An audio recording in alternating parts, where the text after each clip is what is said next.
السلام عليكم ورحمة الله وبركاته. Today, we will talk about the acceptance of Islam by Hamza ibn Abdul Muttalib, the uncle of the Prophet, and Umar ibn al-Khattab, al-Faruq. But before that, there was an incident that revealed something many people do not know. One night, three of the greatest enemies of Islam secretly left their homes. Al-Aknaz ibn Shuraik, Abu Jahl, and Abu Sufyan. Each one left alone. Each one hid from the others. And each one was heading toward the Kaaba. Why? Because they wanted to listen to the Prophet reciting the Quran during the night prayer. The Quran amazed them. They loved listening to it. So they hid in the darkness and listened until dawn. Then each rushed home before anyone could discover them. But Allah willed that they would run into one another. What are you doing here? No, what are you doing here? Have you become Muslim? No. Then why are you here? No one had an answer. Embarrassed, they promised one another, we will never come back again. But the next night they returned. And the next. And the next. The same scene kept repeating. Allah wanted to establish a truth forever? Quraysh knew that the Quran was not ordinary speech. But pride prevented them from accepting it. The situation in Mecca was becoming more difficult. The cries of tortured Muslims echoed through the streets. Yet at that very moment, Allah was preparing two great gifts for Islam. Hamza ibn Abdul Muttalib and Umar ibn al-Khattab. But where was Hamza? Throughout all these events, Hamza seemed absent. The truth is that he was not interested in the conflict. He was a hunter. He loved tracking gazelles.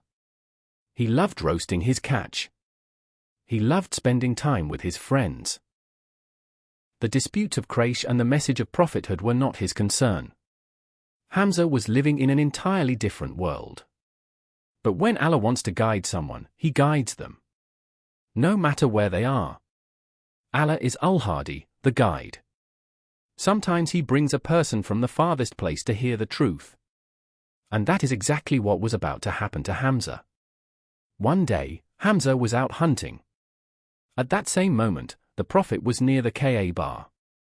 Then Abu Jahl approached him.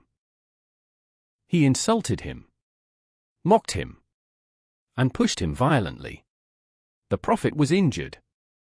A Muslim slave woman secretly witnessed everything. She desperately wanted to defend the Prophet. But she could not. So she ran through the streets of Mecca searching for help. And by the decree of Allah, the first person she found was Hamza. Abu Umara. Abu Umara. Hamza stopped. What is wrong? She cried. Your nephew is being attacked while you are out hunting. Abu Jahl insulted him, cursed him, and injured him. Hamza froze. His nephew had been harmed. And something inside him suddenly ignited. Hamza grabbed his hunting bow. Then he rushed toward the Kaaba. The people saw him coming. They moved out of his way. Everyone could see the anger on his face. Finally, he reached Abu Jahl. Without hesitation, Hamza shouted, "Do you insult my nephew while I follow his religion?" The statement surprised everyone. Even Hamza himself. Because he had not accepted Islam yet. The word simply came out. Abu Jahl stared at him. Have you become Muslim, Hamza? Hamza replied, Yes.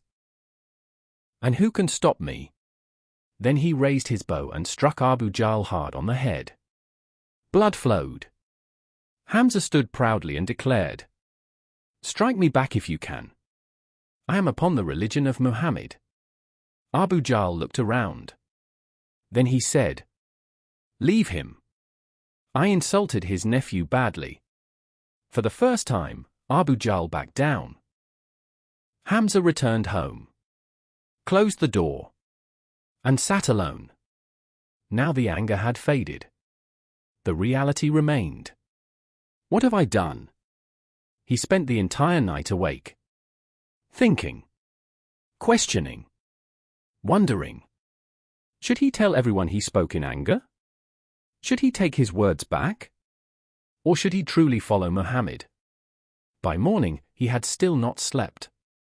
Finally, he stood up and went to the Prophet.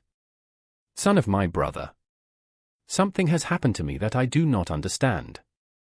Tell me what I should do." The Prophet smiled. "Will you sit with me, uncle?" "Yes." And so began a conversation that would change Hamza forever. The Prophet explained Islam to Hamza. He spoke about Allah, about truth, about revelation, about the purpose of life. Hamza listened carefully. The more he listened, the more convinced he became. Then he looked at the Prophet and said, "By Allah, you are truthful, Muhammad." The Prophet asked, "Will you accept Islam, uncle?" Hamza answered, "Yes. I bear witness that there is no God but Allah. And I bear witness that you are the messenger of Allah." Then he added, "Do not fear, Muhammad. I am with you." Islam had gained one of its strongest defenders. But Allah had another gift prepared. A man whose acceptance of Islam would shake Mecca. Umar ibn al-Khattab. Abdullah ibn Mas'ud later said, "By Allah, we could not pray openly at the Kaaba until Umar accepted Islam. We were weak until Umar accepted Islam. And we could not recite the Quran publicly until Umar accepted Islam." Before becoming Muslim, Umar never physically harmed the Prophet. But he constantly prevented people from listening to him. Whenever the Prophet spoke to someone, Umar would step in and push them away. He was tall, strong, powerful, and intimidating.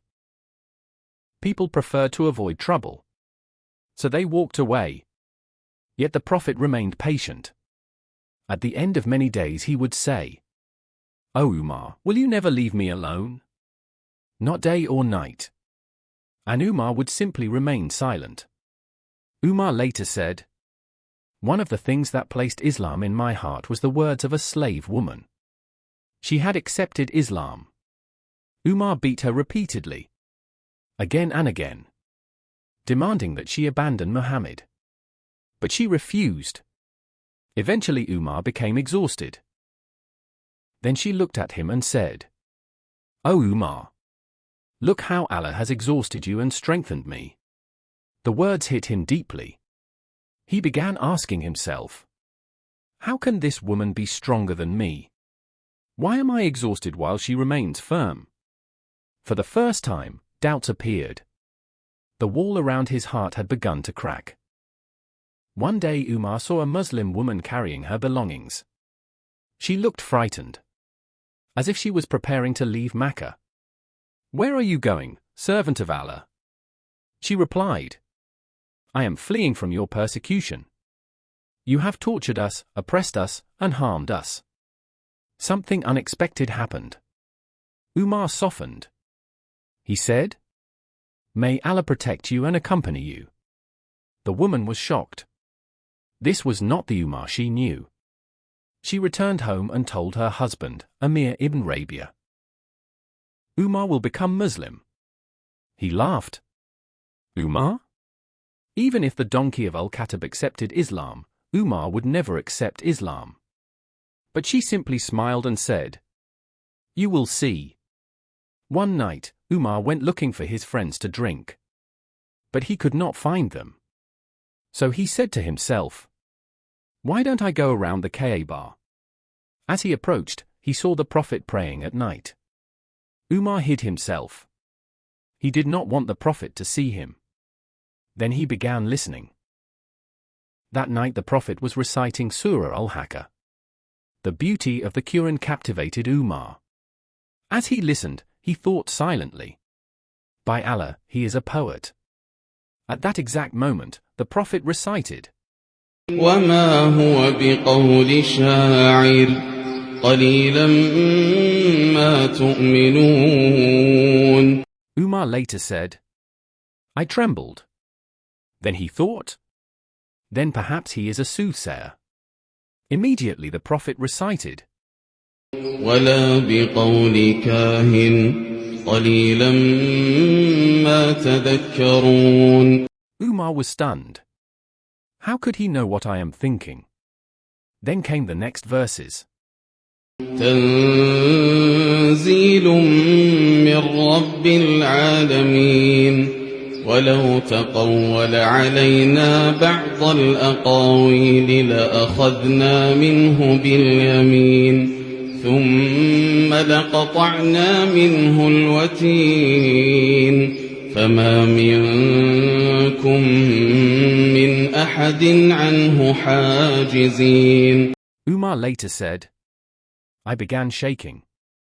Then I ran and ran until I reached my house and locked the door. That night, Umar could not sleep. His heart was in turmoil.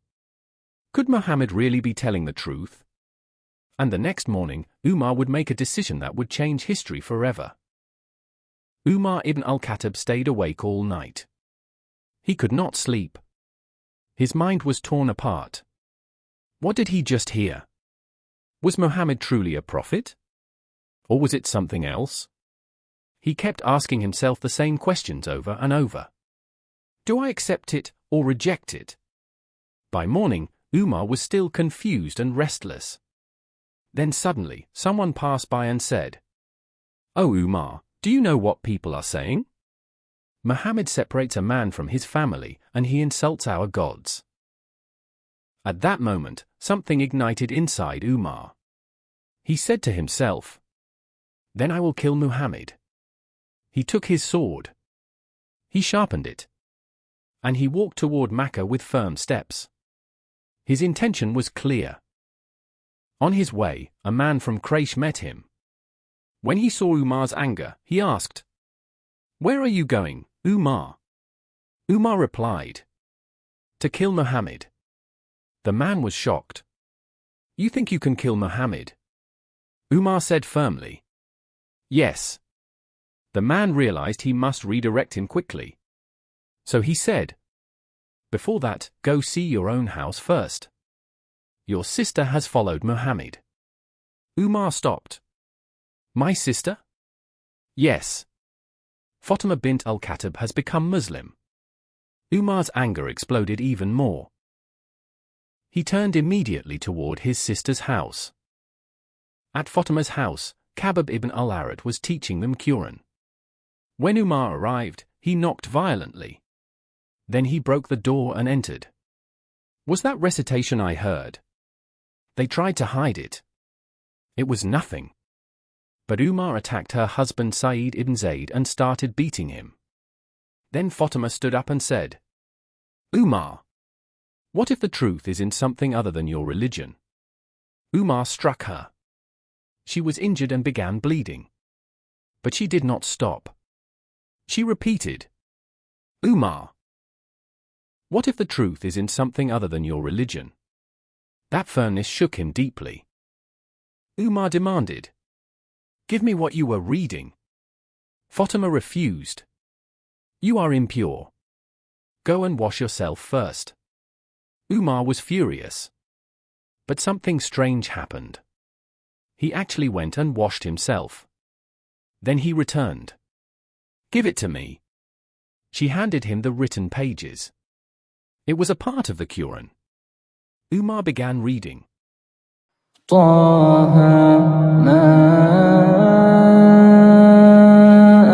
أنزلنا عليك القرآن لتشقى إلا تذكرة لمن يخشى تنزيلا ممن خلق الأرض والسماوات العلى الرحمن على العرش استوى له ما في السماوات وما في الأرض وما بينهما وما تحت الثرى وإن تجهر بالقول فإنه يعلم السر وأخفى الله لا إله إلا هو له الأسماء الحسنى. At that moment, something broke inside him. He collapsed. He cried, "Where is Muhammad?" Fatima knew. This was no longer the same Umar. She said, "He is at Dar al-Arqam." Umar rushed. He ran through the streets of Makkah.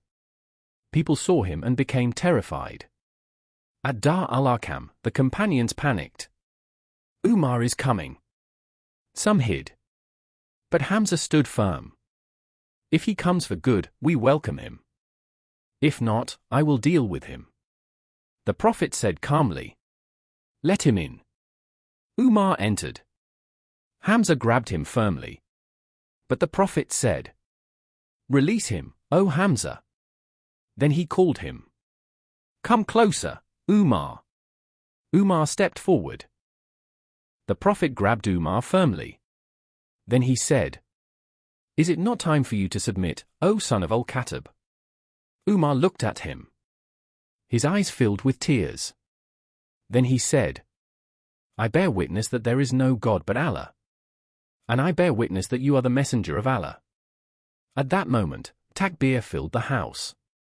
All the companions shouted, "Allahu Akbar." Makkah had never witnessed such a moment. Islam had gained Umar ibn al-Khattab. Umar immediately asked, "O Messenger of Allah, are we not upon the truth?" The Prophet said, "Yes." "Then why do we hide?" The Prophet smiled. "What do you suggest, Umar?" Umar said, "We go out and declare Islam openly." The Prophet accepted. And from that day, Muslims began to pray openly. Umar became Al-Faruq, the one who distinguishes truth from falsehood. Umar then went to Abu Jahl. "I have accepted Islam." Abu Jahl was shocked. "You did?" "Yes." He closed the door on him. Then Umar went to Abu Sufyan. "I bear witness that there is no God but Allah."